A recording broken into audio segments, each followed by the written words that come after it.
Everyone, how are we doing? It's day 3 already, day 3, and I am so excited. I know I keep saying I'm so excited.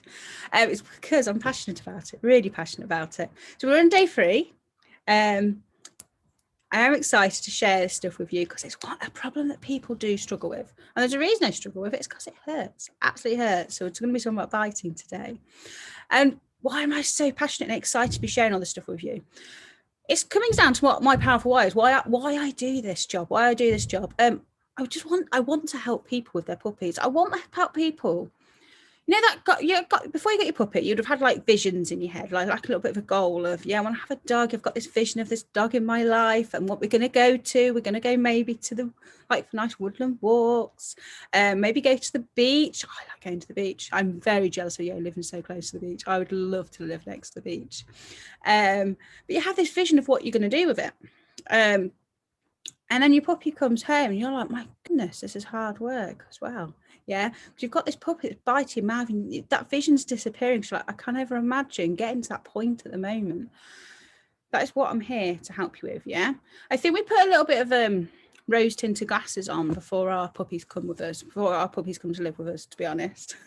I know I definitely did before I got my first dog.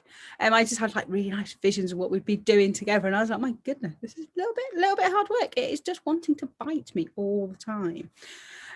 So that's what I'm here for today. And this is why I do the job, because I want to help you get there. We're going to get to that dream. We're definitely going to get to that dream. So we're just going to get a word you're going to hear a lot today, a bit proactive about how we're going to fix this biting.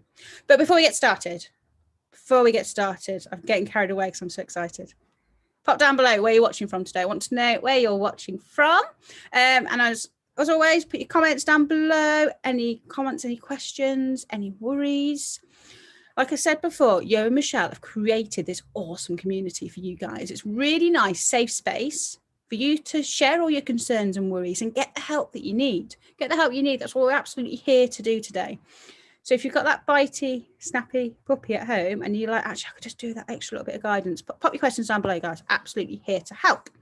What else do we need to do before we start? Hashtag replay. If you're watching this on the replay, do put hashtag replay. I'd hate for anyone's questions to be missed. And if you need some help, I want to make sure you guys get the help that you need. So thanks for showing up. Shall we get started? I'm so excited to go into this today. So look at this. Getting a whiz on this technical screen sharing. Super. So we definitely don't want me all the way down there, out of the way of the screen for you all, so you can see what we're going to be doing. So we're going to be talking about biting and chewing today. So I've popped chewing in as well, because it's not just biting us, is it? They like to, some dogs, not all, also quite interested in chewing on items, whether it's our trainers or it might be a part of your furniture in your house. So in case you guys, it's your first day you've rocked up today, don't worry. You're going to be able to watch the previous ones. I think they're on YouTube. I'm not sure if it might be kept in this group as well, but they're also being shared on YouTube, so you can go back and watch. If not, if you haven't met me before, I am Carrie. I'm Carrie. I run Carrie's Canines and Friends in the UK in Coventry, and I specialise in helping new puppy owners build an amazing relationship with their new pups. Yeah, I get a lot of either people that haven't owned a dog before, so they just want to get it right, or they've had a puppy in the past, but it was a long time ago. And like I said, those rose tinted sunglasses, they don't have to be sunglasses, rose tinted glasses come out, and you kind of go, oh, I don't remember having to deal with this. Yeah, so getting that little bit of extra help. So this is what I'm going to help you guys with today. So yeah, they're my little dudes. That is Eric. He is my little cavapoo. Quite often gets called a cockapoo. He's got really long legs, bless him. He's my little worrier, but his confidence has massively grown over the years. And that is Maisie. She's my collie cross spaniel. She's my older dog, and I've got another one on the way. So I have got a puppy on the way, and this is one topic that, I want to ensure that I don't have loads of biting problems. I don't want those biting problems. So I've literally been, I'm a published author as well. So I've got one book out. My second book out will be out sometime this year. And now I've announced it. I need to get on and get it finished. But there is a big, I think it's turning into quite a big chapter on biting and mouthing. So it's really tough in my head at the minute because I've literally been writing all about it. So first of all, It's a perfectly normal behaviour. Let's start with this. It is a perfectly normal behaviour. Dogs might bite, bite and grab a hold of us, hold of items of clothing. Yeah, it's a perfectly normal behaviour. Your puppy is going to do it. It's something that should be expected that's going to happen. So it is one of the top problems. It's a Google search, you Google searching and it comes up one of the top problems. It's usually this, and it's also socialization comes up quite almost like 5 to the top spots quite a bit. So why is it one of the top spots? It can easily and quickly become quite overwhelming. Really can become quite easily and quickly overwhelming for us, because it hurts. It hurts. I'm not gonna lie, it hurts. Those little shark teeth, they really hurt. So from when you tell your puppy's about 4, maybe 5 months old, roughly. Every dog is different. Till around that age, they've got their puppy sharp teeth, and they are razor sharp. Okay, and that's when it really hurts. So what you'll also find as well is you'll be like, yeah, I've got a young puppy, Carrie, we're following your advice, we're being proactive. We talk about being proactive today. I've gone on to that already. We get being proactive, and then like, yeah, it's getting really good, it's no problems at all, it's really well, and then they stop mouthing and it goes 10 times worse, but it's only for a short time because it's hurting them. Okay, so you are going to experience that as well. You'll experience like it's hard work, it's getting better, and then you'll have like a spike of it being worse. I think it's really important just to warn people about that little bit of a spike, because I quite often get a phone call and saying, well, we're doing really well, we told you we're doing really well, it's gone really bad. And I was like, shall we check if we're teething? Let's check if he's teething. So yeah, let's go on to being proactive. So by being proactive and setting your puppy up for success, it's going to set you up for success, because you're going to keep all your fingers and toes. How important is that, hey? Cool. So yeah, they love to bite and chew. They do love to bite and chew. So by being proactive again, we're going to provide them things to chew and show them what to do. So, but first we need to look into the why. Why is your puppy chewing and biting? So they do it to investigate the world. They investigate the world around them by using their mouths. We just need to teach them not to investigate us so much by using their mouths, which I'm going to give you some games and stuff to play today. It feels good. It does make them feel good. So what chewing and biting does, it releases endorphins in their brain. It's the feel-good chemical. It makes them feel good. It's actually like really self-rewarding to them to bite and to chew. They do it for attention, yeah, to get our attention. And guess what? It works. They bite and chew. It's like, ow, that actually really hurts you. You've definitely got my attention. So that's something we need to look into, because yeah, it works. It gets our attention. Remember, with dogs, gets rewarded, gets repeated. We do not choose the reward. They might be like, wow, that works. They're going to repeat that behavior because it's getting the attention, which is what their end result is. So yeah, and it works. Yeah, like I said, it works. Genetics and breed. So we do need to think about your genetics and breed of your dog. So some dogs are genetic. They're bred to be grabby and mouthy. Yeah. If you've got one of these breeds, I would expect it to be more grabby and mouthy. You're going to get different scales, you see, of where your dog is sitting, whether it's more grabby and mouthy. And like I'm going to pick on Malinois. They're bred to grab, bite, and hold on. Yeah, that's what they're bred to do. So that's what they're going to want to do. Okay. What I will say quickly on breed, go and look. I would suggest go and have a look at what your dog is bred to do if you don't know already. But you also need to think sometimes out the little box a little bit. I have got my little Cavapoo I just introduced a minute ago, Eric. So he's a Cavalier cross poodle, bit of terrier, a little bit of terrier. He does like to grab onto a toy, really rag it like a terrier would. I know he hasn't got any terrier in because I know where he came from, but he's definitely got something in. This terrier bit's come from somewhere, and so it's sometimes you do get something, a breed trait from somewhere else come into your dog. So it's something to think about, but be mindful. You can always get those little extra breed traits popping in as well from another one.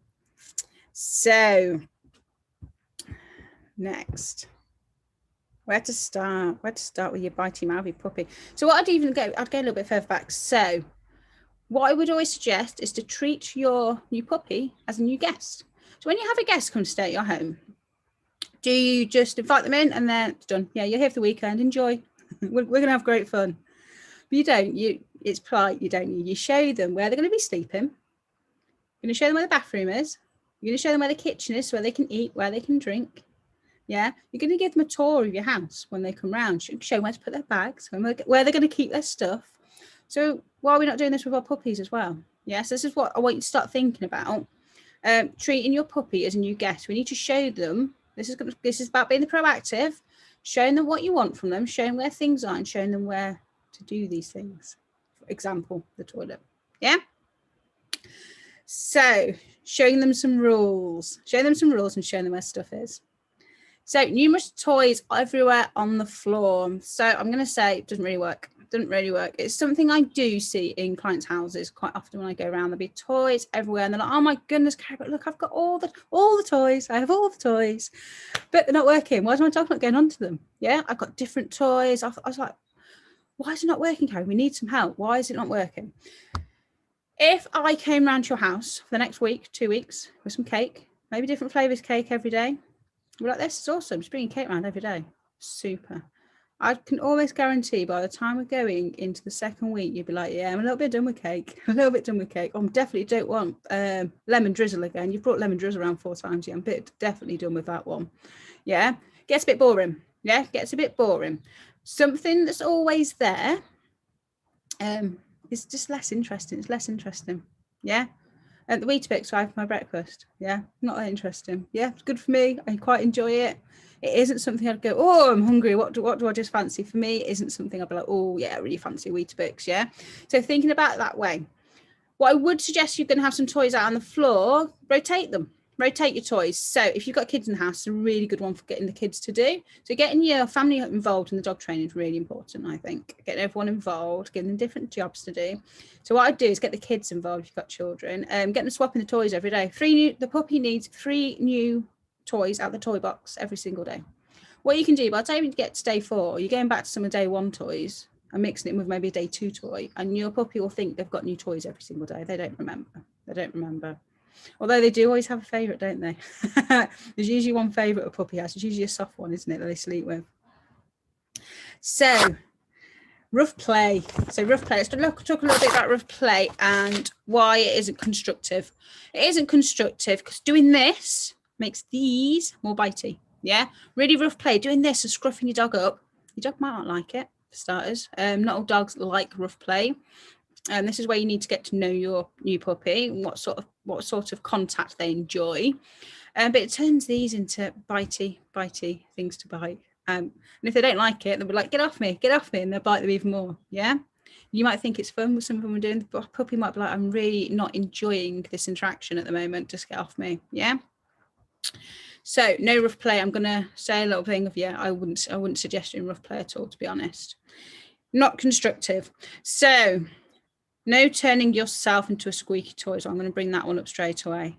So don't turn yourself into a squeaky toy. Your ouches, your nose, your ahs, all of this. Yeah. What your dog is doing, it's biting onto you. You squeak out and you've just turned yourself into a squeaky toy. You've literally turned yourself into a squeaky toy. I had someone recently say, "Yeah, we worded up to begin with, worked brilliantly because it shocks the dog a little bit and they kind of jump back off." She was like, "Yeah, they actually really enjoy it now." And I was like, "Well, you've kind of turned it into a bit of a game." They're like, "Oh, I bite you, you squeak. Oh, great fun." And you might even dance around the room a little bit because it hurt. Yeah. So I know it's really hard not to shout a noise out when they do get you. But by following today's plan, being a bit proactive, we're going to start preventing this. So where are we? Structure. So I want you to build some structure into your puppy's day if you haven't done already. So a bit of structure I've written there. So your puppy's going to wake up in the morning. They're going to need the toilet straight away. It's the first thing you're going to be doing. Then you're probably going to feed them. And then they might need the toilet again. I've missed that out, haven't I? And then I'll be doing some play or some training. So this is going to be constructive play or training. So we're going to plan this a little bit as well, guys. And then by the time they've done that, they're going to need some rest time in the crate. And guess what? Then you're just going to repeat, rinse and repeat. Yeah. So it's pretty much, especially with a very young puppy, that is what your day is going to look like. Okay. With my new puppy on the way, I will be having this. I'll be having some time, so I know roughly when everything's going on, because I also need to work as well. I will be getting the structure though and a bit of routine in place before I start work again. So I am definitely taking some time off out to enjoy when my new puppy comes home. So what do I mean by constructive training? So I'm going to have a few games here with you. So these These 3 games I'm going to share with you. I know there's 4 there. I'll go into that in a minute. I can still count. Constructive training. So constructive training, these bits are more to make hands nice things. Let's make those hands a nice thing. What do I want my puppy to do as well? What do I want my dog to do in the future? So you've always got to be thinking of that. What I would always suggest is what you want your dog to become, do that now.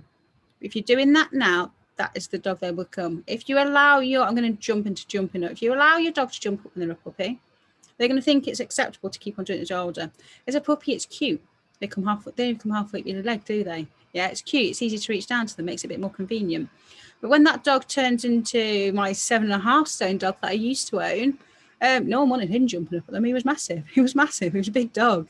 Yeah. So thinking now what you want your dog to do in the future, start implementing all these things now. So yeah, taking food politely. Who doesn't want the dog to take food politely out of their hands? So because we've got Maisie who's being extremely polite in this video. So this is a little bit of slow feeding that I'm doing. Do you want me to let's have a look where we're into it? I can always jump it back to start a little bit for you. So what I'm doing is bringing food nice and slowly towards her mouth. That is not slowly. Quite often when I teach people do this and take the food really quickly to the dog's mouth. So a little bit of slow feeding, take the food nice and slow and teaching them a little bit of self-control. So with your young puppies or the dogs haven't done this game before, you can't go slow all the way to that. That really wasn't slow either, was it? Can't go slow all the way to the mouth. What I would suggest to do is do slow halfway and then speed up the other half. And then what you're going to do is gradually increase the bit that's slower. So they do it halfway the first time. Next time you might go even further closer to the mouth.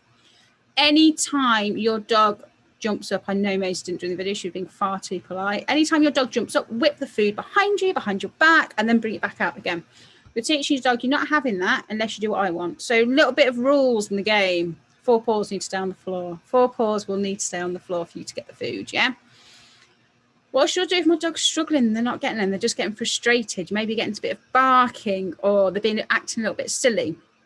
Ask them to do something easy that your dog knows, okay?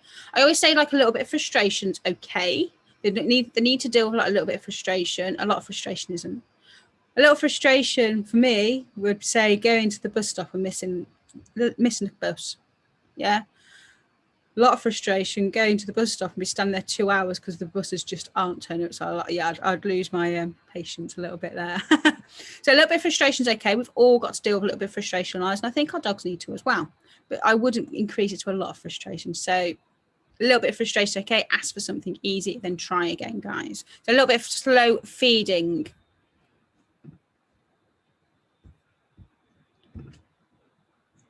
The next game, collar grab.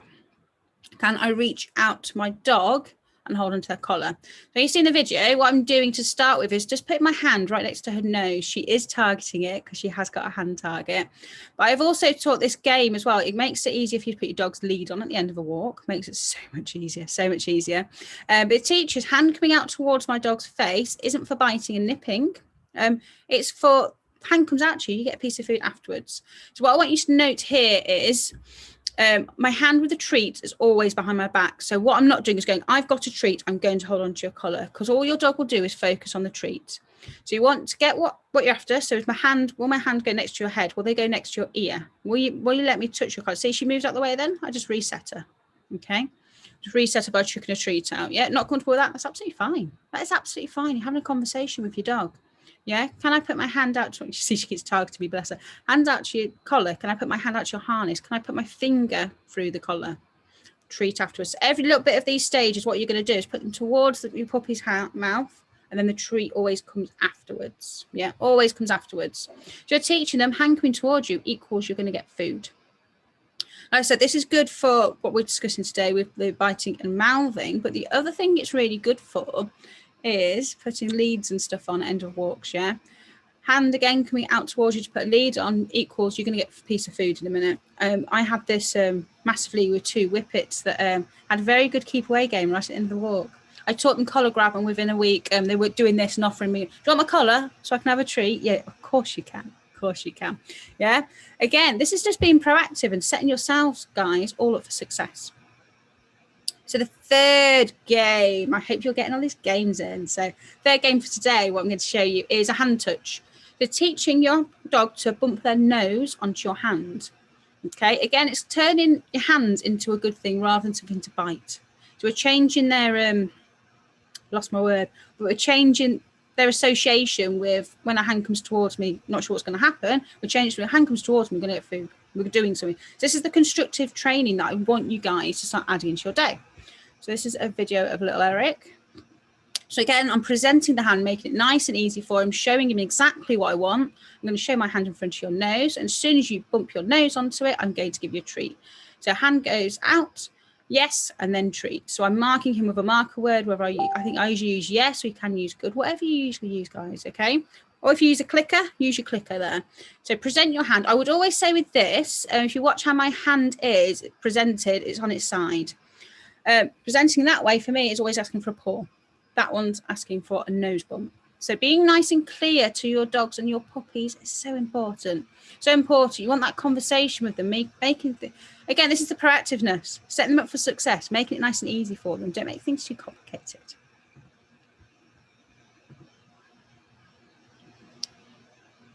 Next, I want you to think interactions. I'm jumping down here. Look at me. I'm just excited. Always excited.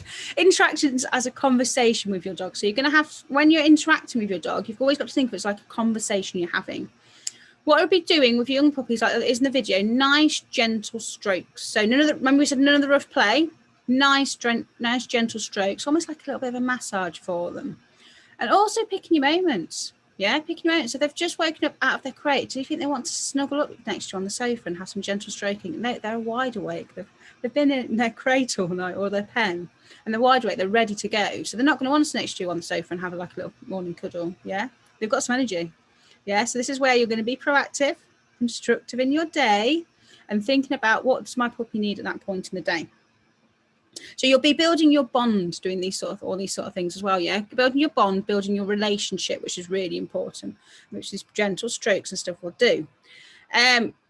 Something I want you really to think about: does my puppy like tactile contact? Does my puppy enjoy being stroked? I think this is something we presume our dogs want. That's because we got them to be our companions, and we bring them into our family. But do they actually enjoy it? Do they like it? This is where you can go back to the breeder. Yeah, what's the breeder done with your dog? If your breeder has been proactive, it is definitely the word of the day, isn't it? I should have used it as the hashtag. If your breeder has been proactive and done quite a lot of tactile human contact before the dogs come to you, they're going to probably enjoy it a lot more. Well, say if there's unfortunately, yeah, maybe you didn't know, but your puppy did actually come from puppy farm. They're going to be if they've been kept outside on their own, not really had any human contact in the first 8 weeks of their lives, they're going to be less likely to enjoy the human contact, guys. Yeah. So it really depends what sort of handling has been done. So, but don't worry, you can help them get used to it. You can help them get used to it by doing some of the games that I shared earlier. Pairing it and making it that really nice positive association. Hands on you equals awesome stuff happens. So if you have got a puppy that's not keen on tactile contact, consent test is a really good one. I like the consent test. So a consent test, I would stroke my puppy. Say if my puppies come over to me, like, well, they keep coming over to me, Carrie, so I presume they want to be stroked, which I have had this with clients. They said, my puppy comes over to me, it sits next to my feet. So surely she wants to be stroked. I say, not necessarily. Yeah, not necessarily. So a consent test is what you can do. Your puppies come over to you and you're having a bit of a stroke. 1 second, 1,000, 2, 1,000, and stop. And see what your puppy does. So going back to thinking about having these interactions as a conversation, does your puppy go, yep, nudges you? I don't know why I'm pretending to do it. But your dog like nudges you and like uses the head. I've got a little dude, he's laying next to me now. When he wants to be fussed, he's quite, he has that conversation with me really well. He comes over and he nudges me. He uses his head and his nose to nudge me. If I'm on my phone for too long, he'll nudge it out of the way because he would like some fuss, please. Can I come and sit on your lap now? Yeah, so having that conversation with your dog and give them a little bit of consent. And even with him, sometimes he'll come over and he'll like roll over on the bed because for him, not all dogs like this, but he quite likes his tummy being rubbed gently. But even then, if he rolls on his back, I will just go and check, is it what you want? by giving that consent test, that 1 second, 2 seconds, is it what you want? I'll stop and see the conversation he has with me. The same as your puppy comes next to your feet, you're like, yeah, well, they've come over to sit next to me, so surely that's what they're after. So go down to them, give them a couple of strokes and see what they do. If they just lie down, start falling asleep, yeah, they were just coming to sit with you. So sometimes they just like to be close. My other dog is definitely like that. I know I'm comparing to my 2 dogs a lot today. She likes to come and be close. She wants a little bit first. She doesn't want to sit facing me, for one. She generally doesn't sit facing me. She's sitting facing me. She's being really silly, bless her. But she likes to be nice and close, but she doesn't particularly want me to be touching her and stroking her the whole time. So again, giving your dogs that choice is really, really powerful. Really powerful. So a bit of a tick list for you, to things I want you to be thinking about when your puppy is being really bitey. Do they need a nap? So our puppies, they need between 16 and 18 hours sleep a day, yeah? Even a fully grown adult dog needs around 15, 16 hours a day, yeah? So if your puppy is tired, it's going to be bitey. It's going to be crankier. It's going to be bitey. Imagine what sort of situation, be me, bit God, yeah, if I'm tired and I've woken up, someone's woke me up on the sofa, I've fallen asleep on the sofa, which isn't something I usually do, to be honest. Someone's woken me up off the sofa, I'm a bit really tired. I'm pretty cranky. Yeah. So think about that night you've not had a very good night's sleep. You're a little bit more cranky. You need some more sleep. Yeah. A little bit touchier. So your puppy might need some more sleep. So encouraging sleep. We do need to put our puppies down for naps. We need to treat them a little bit. I'm going to use a baby situation, I'm afraid. But yeah, we do need to treat them a little bit like babies. They need to be put down for a nap. Okay. Toilet. Does my dog need a poo? Yeah. Dogs can be bitey if they need the toilet. So what you're doing here is checking, are all my dogs' needs been met? Have they been to the toilet recently? When was the last time they had a nap? How long did they have that nap for? I'm going to nip back to the list. You know, the structure through your day. If you've got that structure through your day, you can ensure you're ticking it off each day. Have they got everything they need? Have they had the sleep? Have they been to the toilet? Yeah. It can also, because you can work stuff out basically. Is that why they bite you? Food. I am not going to talk into nutrition. Nutrition is a massive topic. I'm also not a nutritionist, but I do look into food a lot because it does have a big effect on behavior. So it's something to consider, and I'm going to suggest people just go away and do a little bit of research. Check what your dog's being fed. I for sure have helped people change their dog's food diet and seen a reduction in biting and mouthing pretty quickly. Promoting calm. So always promoting calm with your puppies. This is going to link into your sleep. So providing them stuff to do. Promoting calm. So promoting calm would be you're being very bitey. You're being super bitey. I know you need to sleep. You're not going to just put yourself to sleep. So by promoting calm, you're going to pop that maybe a puppy in a pen or a crate, and you're going to give them something to do. So people often go, but I don't want to put them in there because I don't want to think of a timeout. This isn't going to be a timeout. I'm not putting in there to get a time. You're going to provide them an outlet.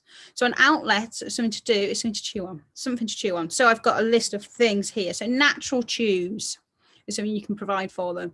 Whether that's like a fish twist, a bull's pizzle, some sort of ear, cow's ear. Yeah, something natural for your dog. So I'm going to say don't use rawhide, guys. It's really bad for your dogs. If you're not sure what rawhide is or why it's bad, do a little Google on it. I'm going to let you Google on that one. Why should I not feed my dog rawhide? It's not nice stuff. So I'm going to push you all to have a look for more natural chews for your puppy. Finding what they like, finding what they don't like. There'll be some definite favourites, and there'll be some that are more suitable to a young puppy. Yeah, so something like beef scalp is not suitable for a young puppy with her young teeth. Yeah, it's too hard to chew. That is the sort of thing I'd give my older dog, because she is a real chewer. She loves having a good chew. It would last a lot longer. Like fish twists, I quite like the fish twist you can get for the puppies. Again, when they're finished with these things, so these things are perishable chews, something they can consume. Yeah, so if they finish with it, they've walked off and they're doing something else. Again, just like I said with the toys earlier, I'd be picking up and popping out the way and then offering it again later. Things at their time, boring, absolutely boring. So yeah, you're going to be thinking something a bit softer for them to begin with, and it depends what sort of dog you've got as well. Absolutely depends what sort of dog you've got. Other things you can use, Kongs. I think most people have heard of Kongs these days. Kongs are going to be lifesavers with your puppies. Yeah, they're providing that mental enrichment for your dogs. The licking and chewing is releasing those endorphins in the brain. So just when you have given them a natural chew, endorphins come out in the brain, they feel good, then they feel sleepy because I've had the mental enrichment, and then they should have a nap. So this is how you can start promoting more calm.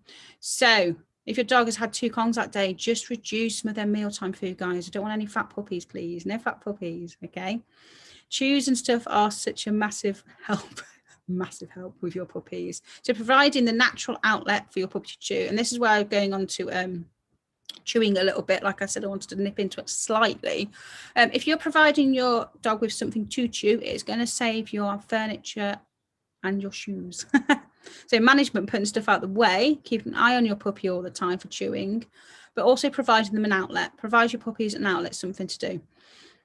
So other stuff, if you got yak bars, I quite like yak bars. They're quite popular with puppies these days. I don't know many puppies have not been interested in them. Some puppies aren't. And what I usually say, if you've got something your puppy's not interested, just put it to one side for a little bit and then try them on it again.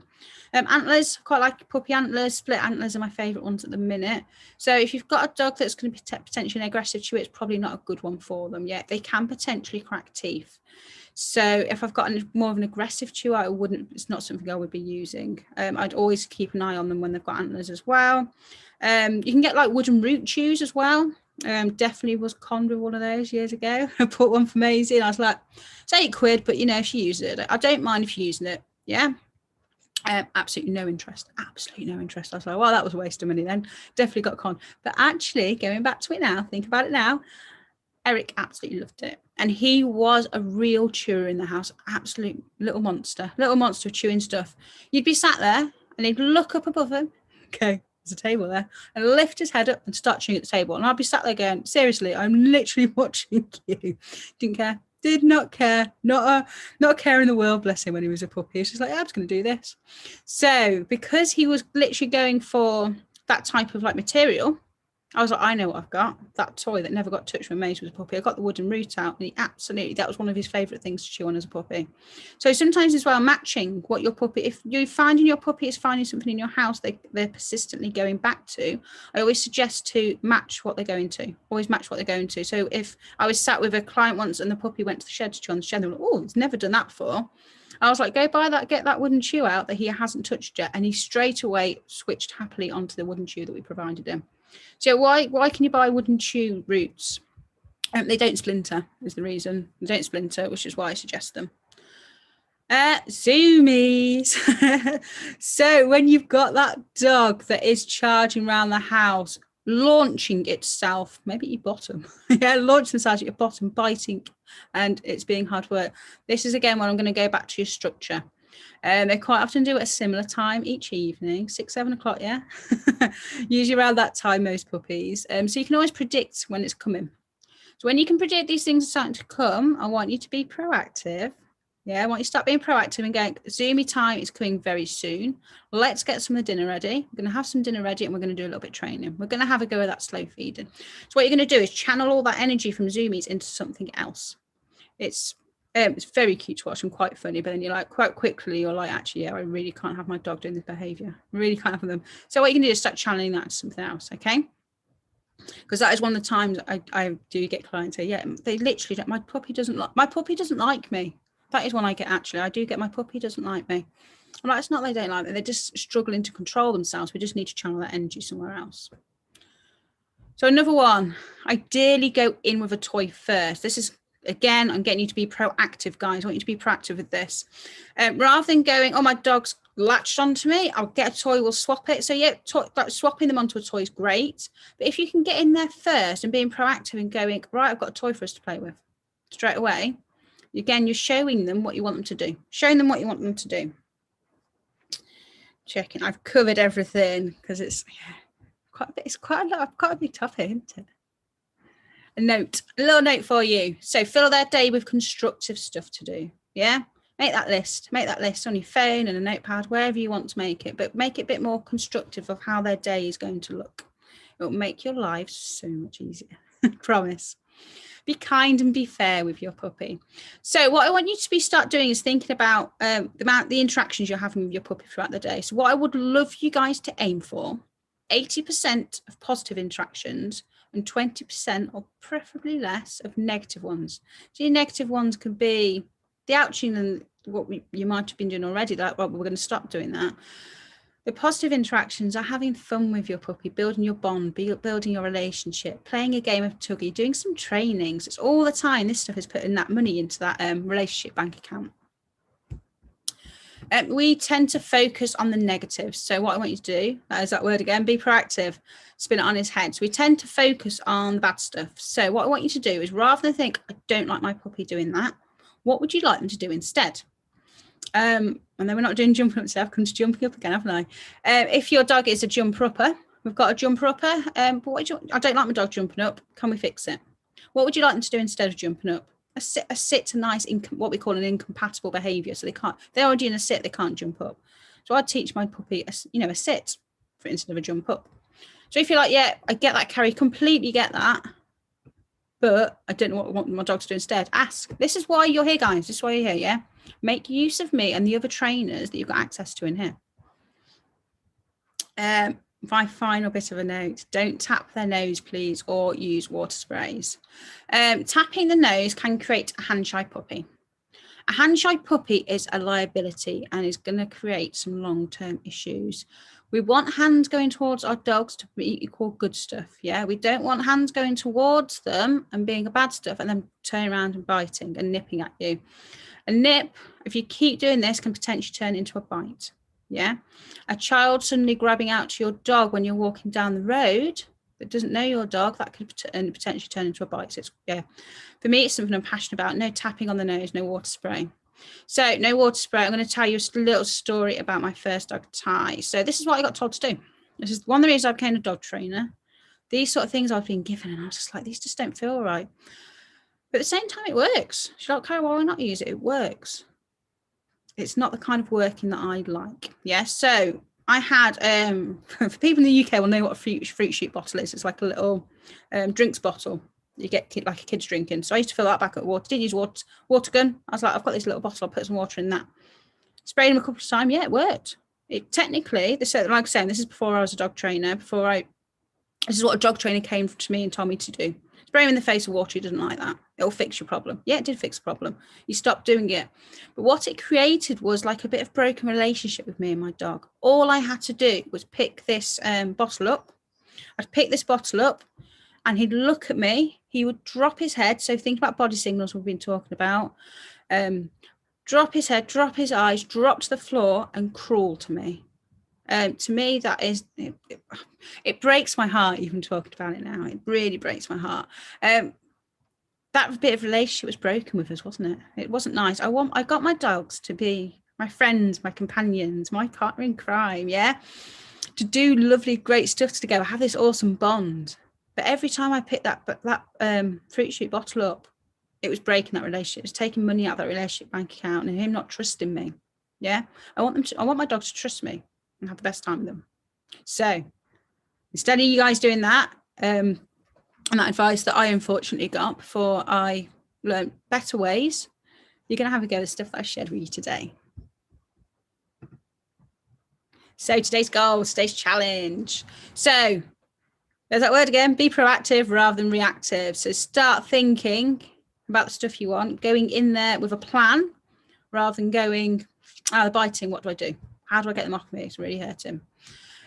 Create a daily diary to follow so you've got a bit more structure for your puppy's day. Add in that constructive training that I was talking about. So get a constructive training into your bit of more structure into your day. It doesn't need to be rigid. I'm not one for complete rigidity. Is that even a word?